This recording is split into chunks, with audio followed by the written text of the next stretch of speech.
እንኳን ለመልአኩ ቅዱስ ገብርኤል ወርሃዊ በዓል በሰላም አደረሳችሁ። ይህ ቻሌንጅ ብዙዎቻችሁ ስትጠብቁት ነበረ።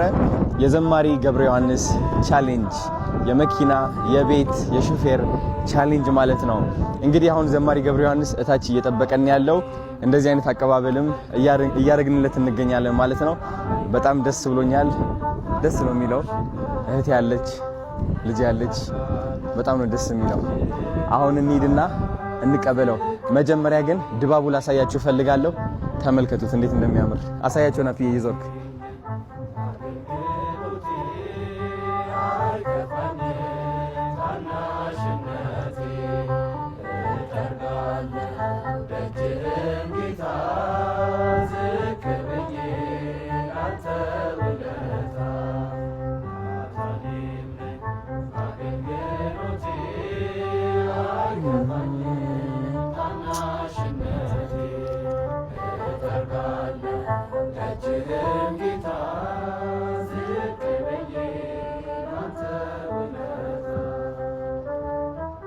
በጣም ደስ ይላል። አሁን ዘማሪ ገብረ ዮሐንስን ወደ ታች ሄደን እንቀበለዋለን ማለት ነው። ተዘጋጁ። ሌትስ ጎ። አሪፍ ጋይስ፣ አሁን መኪና ውስጥ ሆኖ እየጠበቀኝ ነው። በጣም ብዙ የምጠይቀው ጥያቄዎች አሉ። በጣም ብዙ እውነት ልንገራችሁ፣ ካናዳ አርቃኛለች ከሃይማኖት። ስለዚህ ዛሬ የምቀርብበት ቀን ነው እና ብዙ ምክር እቀበላለሁ ከሱ። ዋው ችግር የለም፣ በዛ ይሻላል። እሺ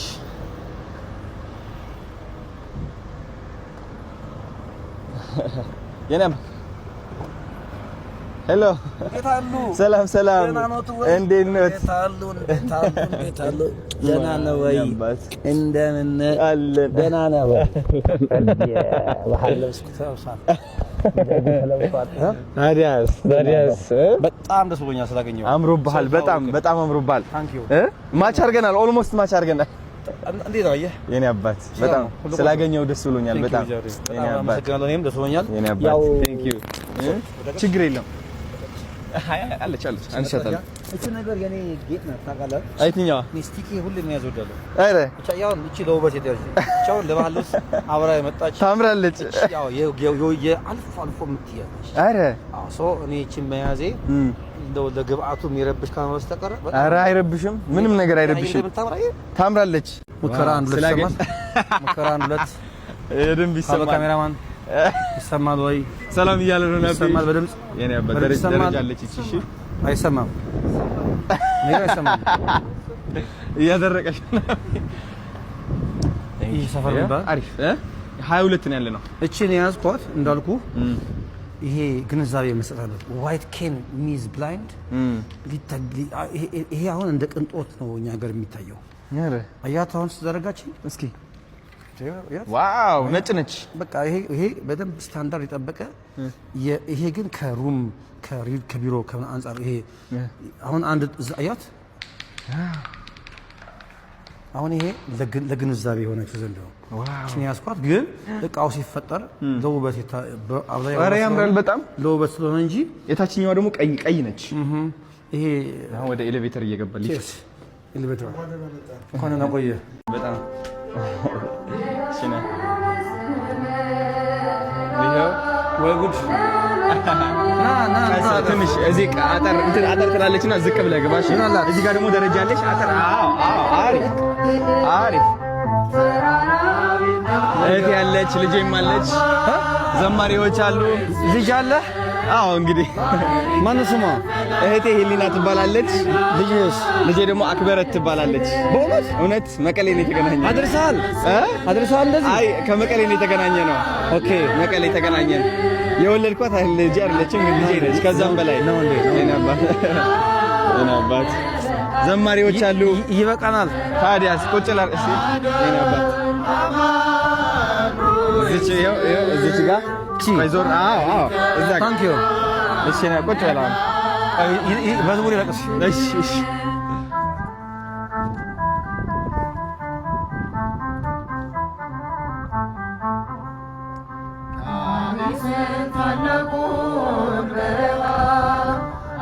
ፈርዖንን ከባሕር የጣለው ጌታዬ የጸናው ስም ነው አምላኬ የጸናው ስም ነው። ድል አለ በስም ድል አለ በቃል ድል አለ በስም ድል አለ በቃል ተራራው ይናዳል አማኑኤል ስለ ባህር ይከፈላል መድኃኔዓለም ስለ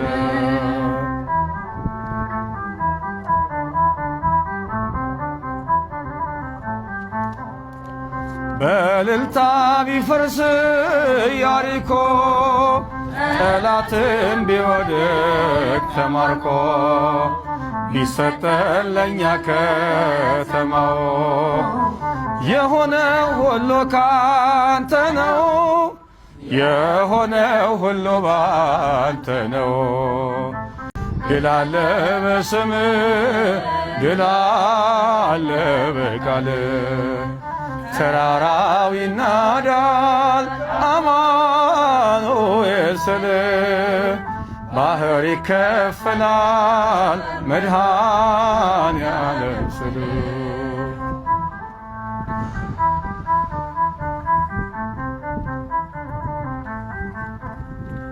ከክፋት ሁሉ ብናመልጥ የማራ ውሃ ቢጣፍጥ ብንበላም እናንተ ሰማይ ስለሆንክ ነው አዶናይ ስለሆንክ ነው ሁሉን ቻይ። ድል አለ በስምህ ድል አለ በቃልህ ድል አለ በስምህ ድል አለ በቃልህ ተራራው ይናዳል አማኑኤል ስልህ ባህር ይከፈላል መድኃኔዓለም ስልህ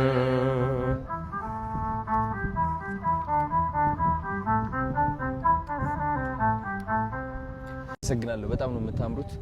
ቴንክ ዩ ሂሊያ በቃ ዛፍቴ ማለይ አይዞህ አይዞህ ቀስ አኸረቴ ለ ከፍ ብሊያ شنو صبو نعنا بدحرينا خونا نعي نعلا وزيا محلفه له زير خنا نعنا يخن ينابت እንደምን አለ እግዚአብሔር ይመስገን ደህና ነኝ በጣም ደህና ነኝ። ዛሬ እንግዲህ የተገናኘ ነው የመኪና ሹፌር እና የቤት ቻሌንጅ ለማስጀመር ነው። እኔም በጣም በአቅሜ እየጣርኩኝ ነበረ ደግ ባለሀብቶችን ለማግኘት ለመድረስ የሞከርኩኝ እየደወልኩኝ ነበርና በጣም ደስ ብሎኛል። መኪናና ሹፌር የሚገዙ ካምፓኒ ተገኝተዋል። በጣም ደስታ ተሰምቶኛል። ጾም ሆነ ይልልን አይሎ ቀውጢና አይኖ ጾም ሆነና እንዳውም ቅድም እግረ መንገድህን አጨበጨብኳል ትንሽ ለምዶብኝ እጄ ደግሞ አንዱ ክራር አንዱ ማይክ ስለያዘ የት ላርገውና በትንሹ እንዲህ አድርጌ ነበር። ስርዓቱን ስላፈረስን ይቅርታ እንጠይቃለን። እግረ መንገዳችን ይቅርታ እንጠይቃለን። እኔ መጠየቅ የምፈልጋቸው ጥያቄዎች አሉ። ምክንያቱም ካናዳ ነበርኩኝ ለ7 ዓመት ሙሉ ውጭ ሀገር። ወደ ካናዳ ስትወጣ ደግሞ የሚያጋጥሙ ነገሮች አሉ። ስፔሻሊ እንደ አንድ ወጣት ወደ ሱስ ትገባለህ፣ ወደ ብቸኝነት ትገባለህ፣ ከቤተሰብህ ትርቃለህ፣ ጭንቀት አለ፣ ብዙ ነገር ያጋጥማልና ህይወት በጣም ትፈትናለች። እንግዲህ እኔ አሁን ባለውበት ሁኔታ ከሃይማኖቴ ራቅ ብያለሁ እና እንደ አንድ ሁሉም የሚያቅ ሳይሆን እንደ አንድ እንዳጠፋ ሰው ከሃይማኖቱ እንደራቀ ሰው እና እቺ ዓለም እንዳሸነፈችው ሰው ሆኜ ነው የቀረብኩት። ጥያቄዎችም ልጠይቅህና ምክርህንም ልሰማ እና የበለጠ ወደ መንፈሳዊነቴም ቀረብ እንድል ማለት ነው። እና እንደኔ ያሉ በህይወት በዓለማዊ ህይወት የተሸነፉ ስፔሻሊ ካናዳ በነበርኩበት ጊዜ በሱስ የተሸነፉ የህይወት መንገድ የጠፋባቸው ሰዎች ምን አይነት ምክር ትሰጣለህ? አዶንታይ በጣም በዛ አጋጣሚ ስላገኘሁ ነው ደስ ብሎኛል። ስለዚህ በጎነትህም አጋጣሚውን ተጠቅሜ ይሄንን በጎ ነገር በልብህ ያስቀመጠ እግዚአብሔር መንፈስ ቅዱስ ስሙ የተመሰገነ ይሁን። ምክንያቱም ይሄን የሚያሳስብ እግዚአብሔር ካልሆነ በስተቀር ካንተ በላይ ብዙ ማድረግ የሚችሉ ሰዎች አሉ። ማለትም ኢቭን አንተ የሄድክበት ያለውን የሚዲያም አቅም ከዛ በላይም ሰዎች ሊኖሩ ይችላሉ። ነገር ግን በበጎ ስራ ውስጥ ተሳትፈሃልና ደግሞ እንደ አንድ እድለኛ ሰው ደግሞ እኔን በዚህ መልኩ ደግሞ በእኔ በኩል እንድትሰራ አንደበት ላይ አእምሮ ላይ ይሄን በጎ ነገር ያስቀመጠ መጀመሪያ ስሙ ይመስገንና እኔ እንግዲህ የምክር ሰው ብዙ አይደለሁም። ያው እንደምታውቀው አንድ ታለንት አለችኝ ወይም አንድ መክሊት አለችኝ። እሷም እግዚአብሔር ያደረገልኝን በዜማ በተወሰነ ነገር አመስግኖ ማለፍ ነውና ከኔ ብዙ ምክር አትጠብቅም። ያው ሰባኪያን መምህራን ሲሆኑ በደንብ አድርገው መጽሐፍ ቅዱስን ጠቅሰው ያስተምሩ ይችላሉ። እኔ ግን እንደው ምናልባት ምክር ሊባል ከቻለ እንግዲህ እግዚአብሔር በአንድም በሌላም ትላንት የነበርክበትን ነገር አስትቶ ወደዚህ በጎ ስራ አምጥቷል። ስለዚህ ከዚህ በኋላ ያንን እያስታወሱ ወደ ኋላ መቆዘም ጥቅም የለውም። ምክንያቱም እግዚአብሔር ከይቅርታ በላይ የትላንት በደላችንን በማያልቀው ምሕረቱ መጠን ካለፈልን ትላንት እያስታወሱ ወደ ኋላ የምንቆዝምበት ነገር አይኖርምና መጀመሪያ ትላንትን ከዚያ ከእስር ሆኖ ከሚያሰቃይ ከነበረው ቅድም ካልካቸው በጎ ያልሆኑ ተግባራት እንኳን በሰላም አውጥቶ ወደዚህ በጎ ነገር አደረሰ። ቀጥሎ ግን ከዚህ በኋላ ላትመለስ በዚህ መልኩ ላትጎዳ አንድ ጊዜ ፈቷል እግዚአብሔር ማለት ነው። ያ ስለሆነም ነው አሁን በሚገርም መንገድ እየታየ ያለው። ቅድም ብያለሁ ካንተ በእድሜ የበጡ ሰዎች ያረጉትን ነው አንተ እያረክ ያለው። ሚዲያውም ቢሆን ከዚህ በላይ ተደማጭ የሆኑ ሰዎች ላያረጉት ይችላሉ። ስለዚህ ከዚህ በኋላ አንተ ይህንን ነገር እያሰብክ እኔ እውነት በሌላን ጊዜ ስትናገር ሰምቻለሁ በጥቂቱ መሰለኝ ላትመለስ ከዚህ በኋላ ጠላት ላይ ጫወትብህ ሰይጣን ላይ ጫወትብህ ላትመለስ አንድ የፈቶህ አሁን በምናየው አዶናይ ስለገለጠ ከዚህ በኋላ የትላንቱ እያስታወስን የምንቆዝምበት ነገር አይኖርም። ነገር ግን እንደ ምክር ደግሞ የቆመ ሰው ሁሉ የቆመ ቢመስለው እንዳይወድቅ ይጠንቀቅ የሚል መጽሐፍ አለ፣ ቃል አለ።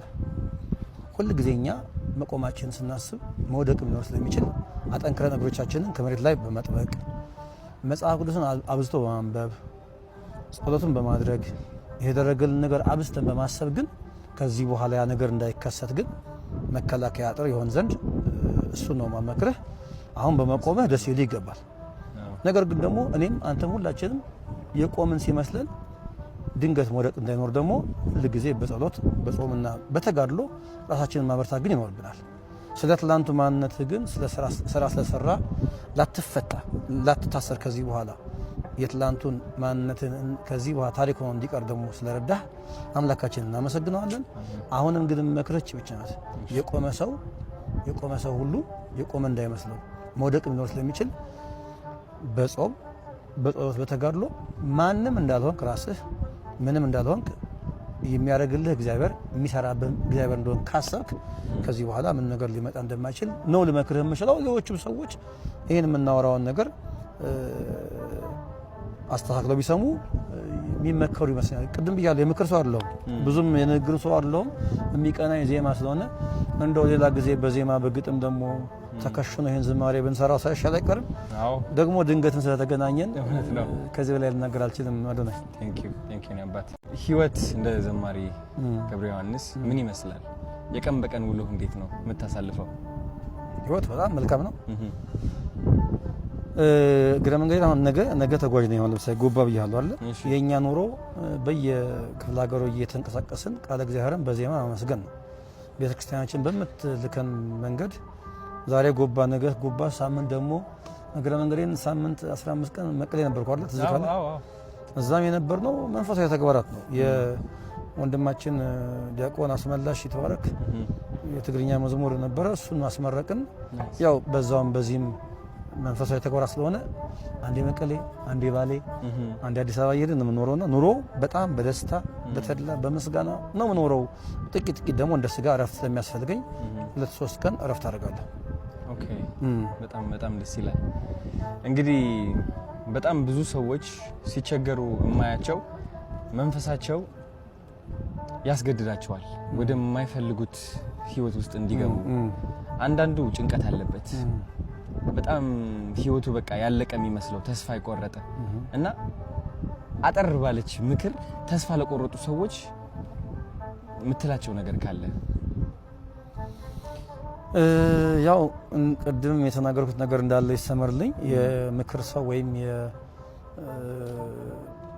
የዛ ሰው ባልሆንም መቼም ተስፋ እንደማይቆረጥ የኔ ህይወት ራሱ በቂ ነው እኔ አሁን ዝም ብዬ ዛሬ ካንተ ጋር ለመገኘት የአንድ ጀንበር ወይ የአንድ አመት ጉዳይ አይደለም ይሄ እንደምታውቀው ሌላው ቢቀር እንኳን አሁን ላለንበት ለመድረስ 15 አመት ያለማጋነን የፈጀ ጊዜ ነው ይወሰድ ነው ከ15 አመት በፊት ገብረሃንስ ምን እንደነበረ አንተ አልነገርህም ስለዚህ የትኛውም ነገር ይከብዳል እንጂ ሊነጋ ሲል ይጨልማል ስለዚህ ተስፋ መቁረጥ ለየትኛውም ነገር መብትሄ ስለማይሆን አንደኛ እግዚአብሔር የሚባል አምላክ አለ እርሱ ደግሞ በሱ ፊት ሁሉ ነገር ትንሽና ቀላል ነው ዛሬ እኔ ራሴን ለማጥፋት ዛሬ ከንቱ ነኝ እያልኩ ማሰበው ገብረሃንስ ለእግዚአብሔር ግን ትንሽ እንደሆነ ማሰብ አለብን በተረፈ ግን የትኛውም ነገር ከእግዚአብሔር በላይ አይደለም እና ሁሉም ሰው የሚመካ ቢኖር በእግዚአብሔር ይመካ ነው እንደተባለው ለየትኛውም ችግራችን መብቴ እግዚአብሔር ጋር አለ ሁሉም ሰው ቢጨንቀው ወደ ቤተ እግዚአብሔር መጥቶ እንባውን ቢያፈስ እግዚአብሔር የሚሰማ አምላክ እግዚአብሔር የማያምላክ እግዚአብሔር ሁሉን የሚችል አምላክ ነው ስለዚህ ይሄንን በዚህ መንገድ ቢጠቀም ሰው መከራለው መደግማት ግን እቺ እንደሌሎቹ መምህራንና ሊቃውንት ነገሮችን አሳክቶ የመናገር ጥበብ እኔ ጋር ስለሌለ የሚሰማው ሰው እንግዲህ አጣርቶ መስማት ከዛ ከተናገርኩት ነገር ላይ ትንሽም ቢሆን ቆርጦ መስማት የሰሚው ፋንታ ነው ይሄ ነው ልምችለው ወሩነ ብዙ ሰዎች መካሪ ነህ ይሉኛል ያው ስመክር ህይወቴ ስለተቃና ሁሉም ነገር ስላስተካከልኩኝ ሳይሆን ካስተካከልኳት ከድሮ ማንነቴ ተነስቼ ነው ያረምኳትን ነገር መመክረው እናም ያንተ ምክሮች ደግሞ በንግግር ብቻ ሳይሆን በመዝሙርም በጣም ብዙ ሰዎች አክመሃል መንፈሳቸው እና በጣም ትልቅ መካሪ ነህ ልልህ ፈልጋለሁ በኔ መነጽር በብዙ ኢትዮጵያውያን መነጽርም እና አንዲት ጥያቄ ደግሞ በህይወትህ በጣም ከባድ የምትላት ቀን መቼ ነች ስለዛች ቀን ብትነግረን በጣም ደስ ይለኛል እውነት ነው ማልዋሽህ አሁን ወዳለሁበት ገብረሃንስ ወደ መዝሙር ዓለም ለመሻገር የሄድኩባቸው ሁኔታዎች አሉ አሁን እኔ ወደ ኋላ ተመልሼ አማርኛ ያፈታታው አልነግርህም ታውቀዋለህ ከ12ኛ ክፍል ሲኤልሲ ውጤት በኋላ የነበረው ህይወት በጣም ከባድ ነበር እኛ የመንግስት ተማሪዎች ነን እንደምታውቀው የነበር ነው ሶሪ እና በዛን ጊዜ እኛ መንግስት ጋር ስለምንኖር ስንኖርም ስንበላም ስንጠጣም ከመንግስት ተመድቦ የሚመጣ ባጀት ነው የምንኖረው ከዛ በኋላ ያ ነገር ሲቆም ግራቀም ጨለማ ይሆንብሃልና እኔ ዛን ጊዜ ዋጋ ለመክፈል የሄድኩባቸው መንገዶች ነበሩ በተለይ ግን ወደ መንፈሳዊ መዝሙር ለመስራት አልጋ ባልጋ ነበር ይመስለኝ ቤተ እግዚአብሔር ጋር ስገባ ሁሉ ነገር ክፍት ነበር ይመስለኝ እና ጥቂት የዛን ጊዜ ያየዋቸው ፈተናዎች አልደብቅህም አሁን የማየውን ገብረሃንስ አሁን ያለውን ገብረሃንስ ይመጣል ብዬ አላሰብኩባቸው ቀናት ነበሩ ይሄ በጣም ማረሳው ቀን ነው እሱ ቀን 2002 ላይ በተለይ ይሄ ያ አመት ለኔ በጣም ከባድ አመት ነበር ምናልባትም ተስፋ ቆርጬም ወደ ለምንድነው ወደ ሌላ መንገድ ራሴን ማላየው ብዬ ያሰብኩባቸው ቀናት ነበሩ እግዚአብሔር ግን ባንድ በሌላም መጥቶ አሁን የምናየውን ገብረሃንስ ሊቀርጽ ያችን አመት ተጠቀመብኝ አሁን ዛሬ የምንታየውን ሰው ታያለህ ስለዚህ ያ ቀን እኔ ከኢሲኤልሲ ውጤት በኋላ ያለው ገብረሃንስን አሁን የምናየውን ለማግኘት የተከፈለው ዋጋ ለኔ የመጨረሻ ተስፋ የቆረጥኩበትን ቀን ነው ሰዎችም ተስፋ አድርጌ ነበር ማልደብቅ አሁን ከለከላለህምና ወደ መዝሙርም ሲሻገር ወደዚህ ወደ ቤተ እግዚአብሔር ስመጣም ያግዙኛል ያልኳቸው ሰዎች የነበሩ ሰዎች ነበሩ የዛን ጊዜ ግን የነበራቸው ሪስፖንድ መጠብቀው ያክል ስላልነበረ እኔ ከዛ በላይ ተስፋ ቆርጬበት ጊዜ አልነበረ ግን እንኳን ደግሞ ያንን ቀን ማየት ይጠቅመኛል ከዛ እግዚአብሔር በሌላ በኩል መቶ ደግሞ ሰው አስነሳ እና አሁን ይሄን የምናየውን ገብረ ዮሐንስ ቀስ በቀስ ለማየት ደርሰናል። እና ያቺ አመት ያቺ 2002 አመት በተለይ በጣም ከባድ ዘመን ነበር። ከባድ ዘመን ነበር። ዋው 15 አመት ያልኩ ነው። በጣም ብዙ ነገር አልፋል። ከዚህ ሁሉ ጥንካሬ በስተጀርባ ትልቅ ፈተና አለ። እሱን ፈተና ስላለፍክ ነው እዚህ ደረስከው። ዋው